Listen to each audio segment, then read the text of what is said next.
What's up, guys? It's me, JellyKnees. Let's talk about Parrot Lady herself, Leah, and all the things that I relatively guessed correctly with some slight touches here and there. But first, before we do that, I do want to talk about something really important to me is Ethereal.gg. So what we're doing over there is it's actually going to be a website with constant updates and blog posts, and also we're going to have a full builder for Ethereal when the game launches. Now, right now, we're in the early testing phases of our builder. If you head on over to the website, you'll be able to actually mess around with it right now. And what I want is I want you guys to break it. I want you to find every way you can to destroy it and make sure that it's working to its top level as best you can. If you find anything, join my Discord, which has a link in the description, and let me know in there that you found some kind of bug or something that's not working correctly, or even just something that you'd like to see added into the builder. And I would love to hear from you guys and get the feedback and all of that kind of stuff. We're doing regular updates on it. It's going to have a whole view system later on. It's really, really exciting. So please, Ethereum.gg, I appreciate it very much. Get subscribed as well. And let's talk about Leah. So, Leah, I mean, basically, we kind of called it. Her base skin looks incredible. We do get to see her flying animation in the beginning little cutscene that they show at the beginning of the spotlight, which I love. I think this opening scene with the lore and just the animations they showed is probably the best that we've seen in the spotlights. And it's sad that it's the last one, but it means that going forward, that UG is learning how to present these in a better way that helps showcase the myth a little bit better. So if we look at her archetypes, I called it 100% correctly. She is a disruptor and a diver. So once again, that is zone control and target selection for disruptor. And then a diver is a mobile engager. So someone that's going to go from the back line to the front line very, very quickly and be able to interrupt and disrupt that backline carry or whoever it may be. So the other thing is the class. So Leah is going to belong to the Sky Slayers. She's got the wings very clearly. So it's going to be really easy to tell that she's in there. If you guys don't know, these Sky Slayers are the class that has the ability to fly around the map. They did say that in her spotlight, her stamina bar wasn't active, but she's going to have a stamina bar that will limit the amount of time that she can fly. So we'll have to see what that looks like and how far she can get. My guess is that the stamina bar will last just long enough to get her from ice lane to fire lane, being that is being counted as the sky jungle, for lack of any other way to put it. The other interesting thing that I would love to hear you guys in the comments talk about and see what you guys think is the stamina bar and whether or not her flight ability should make her an in combat state and she would take fall damage. So if she's flying about and takes too long to get somewhere and loses stamina and falls out of the sky, should she take fall damage for that? So I'd love to hear what you guys think about that concept, and just let me know down in the comments. I really want to know. So Leah's passive. Her basic passive is that she's going to have 5 casts, essentially. The first 4 will be building up toward the 5th, and on the 5th cast, her passive will grant whatever her basic ability she's using an additional effect. As we go over each of the abilities, I'll explain what that additional effect is on each of those things. So her passive is called Wisdom of Yahimi. Like I said, you use 4 abilities, and then on the 5th cast, then she adds a bonus effect to whichever ability she's casting of her basic 3. Before we get into the basic 3, let's talk about her special ability, Tailwind. Tailwind is going to be her risk reward ability, and I think this one is the most direct in terms of risk to reward. Leah gains massively increased move speed. My guess is probably we're going to see somewhere around like the 80 to 90% mark, just based on the spotlight and how much faster she looks like she's moving. And then she's going to receive more damage while she has that move speed active. So it's going to be really interesting to see how that all works in with her kit, and if she's going to be able to use that while she's flying as well. If she can, that'll make her traversal skill even that much more powerful, because she can get places much, much quicker and has little risk in that she won't be taking damage in the air most often. Unless maybe we'll get like a Dante ultimate to snipe her out of the air or something among those lines. But let's get into her core abilities. Her first ability is Galebound Thrust. So she is going to take her trident and stab it forward, and I assume we'll get like a kind of straight line ability of area of damage there. And then at the end of that, she will do a cone of damage that explodes outwards and deals damage in a cone. And so they did say that she cannot deal damage to one myth in both the regular thrust and the cone afterwards. I'm kind of mixed on that. In my mind, if an enemy myth is not paying enough attention that they can get hit by both, or they dash into the second half of it, they should at least take reduced damage for it. Maybe not full both on both things, but they should take reduced damage. Um, but for now, they said that they're both going to do equal damage. You just can't take it twice. So we'll have to wait and see how that feels. But I think this is going to be her bread and butter ability. This is the one she's going to use to clear the jungle most effectively. This is what she's going to use to deal damage in team fights because of the AoE nature of it. So that whole 9 yards is going to be really, really interesting to see. Now, Wisdom of Yahimi, when it empowers this ability, is going to make the cone part of the ability burst twice. So she can do the thrust, the burst cone, and then it will burst a second time, dealing slightly reduced damage to enemies caught in that second burst. Overall, I think it's really useful. Again, will help speed up her clear in terms of using this ability over and over and over again. Her second ability is Sacred Plumage. So she's going to launch feathers out in a cone. Now, I do want to let you guys know, in the spotlight video, they did mention that this ability is visually bugged, that the damage is being applied correctly, but the visuals aren't. They don't look right. If they're working on fixing them, they will be fixed for pre-alpha, but they were just not working for the spotlight. Overall, I think this ability is going to be really interesting to see. Again, it's another cone of damage that she does out in front of her. And the interesting thing is that if the enemy is at the edge of the cone, they will also be slowed by a percentage. So this will be a way for Leah to catch up to people. She can use this and then get close enough to use her Galebound Thrust. Maybe it's her 5th cast and do that quick double tap damage on these people. Overall, really cool ability. The Wisdom of Yahimi passive or additional effect on Sacred Plumage is that when she casts the cone, any allies or herself that are nearby and in the casting radius will get healed at the same time. Overall, very simple. I think she's going to use this as her utility ability to help slow down enemies and kind of catch back up to them. Her third ability is Graceful Glide, Crashing Dive. Overall, I think this is a great ability. What Leah does is she's going to leap into the air for a few seconds and then crash down at a target location, knocking up enemy myths. And the Wisdom of Yahimi additional effect on this is that wherever she lands, she's going to dive slightly faster, and that wherever she lands, she gains a shield for the amount of enemy myths knocked up into the air. So overall, I think it's a great ability. I think it's going to work really well. The Wisdom of Yahimi additional part is very useful, especially for team fights if you can knock up 3, 4, 5, 6 people. My only issue with this ability is the speed of it is really, really slow.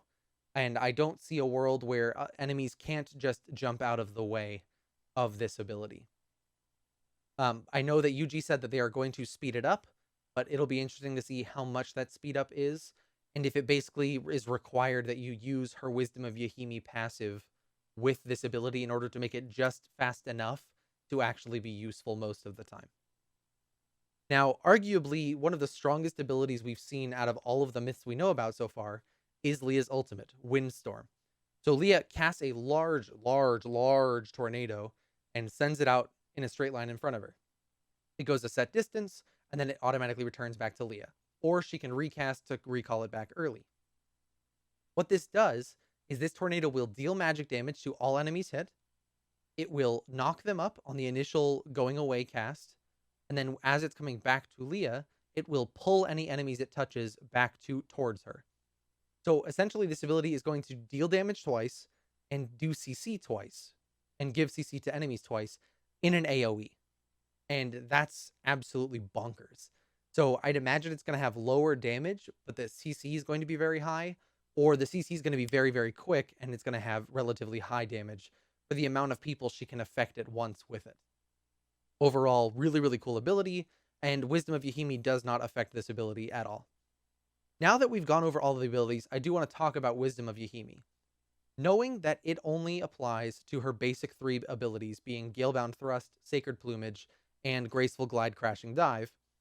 I think 5 casts in order to get the effect is too many. I really think we should probably lower it down to 3, that it comes down to her just using her combo, that she can one combo across and gets that bonus effect on the third one. But at worst, I think we make it to 4. She has to do one full combo, and then whatever ability she uses next is the one that gets the bonus effect.